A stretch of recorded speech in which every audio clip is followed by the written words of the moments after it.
Welcome to Deuteronomy chapters 13 and 14. This combined text provides a brilliant masterclass on protecting an organization from toxic influencers, filtering what your team consumes, and building a sustainable economic safety net.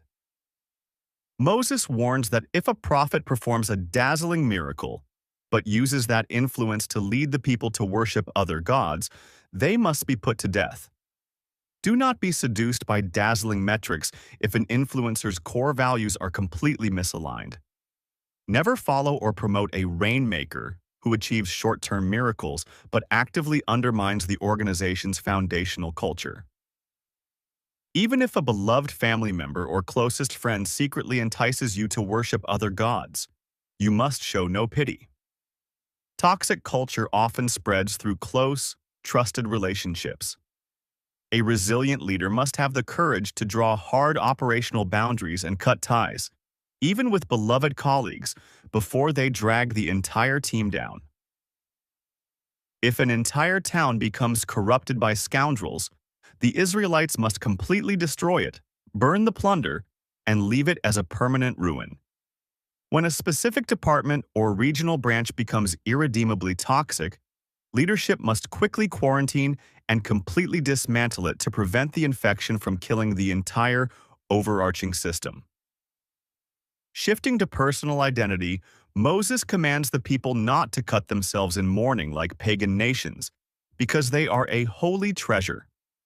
When a highly resilient team experiences a painful loss or market downturn, they do not adopt the frantic, self-destructive coping mechanisms of their competitors. They maintain their dignity and trust the long-term vision. God establishes strict dietary laws, identifying exactly which animals, fish, and birds are ceremonially clean to eat and which are detestable. A holy organization strictly filters what it consumes. You cannot constantly feed your team toxic data, chaotic media, or corrupt resources and expect them to produce a healthy, sustainable output. The Israelites are forbidden to eat anything that died naturally, though they can sell it to a foreigner.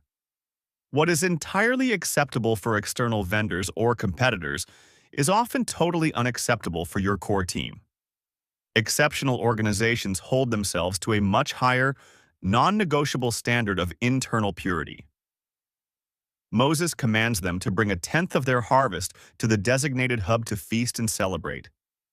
A mandatory percentage of your success must be brought back to the central hub. This isn't a tax. It is a joyful, required investment to realign the team with the foundational vision and celebrate together. At the end of every third year, the entire tithe stays in the local town to feed the Levites, orphans, widows, and foreigners. A truly sustainable system structurally mandates that a portion of its massive profits is kept strictly local to feed and protect the most vulnerable stakeholders and marginalized team members. Deuteronomy 13 and 14 challenge us to ruthlessly filter our influences and our intake. This leaves us with two important questions to chew on today. First, are you tolerating a toxic rainmaker in your life just because they produce dazzling results? And second, does your system mandate a third-year tithe to actively support the most vulnerable people in your community? Take a moment, breathe, and let them sink in.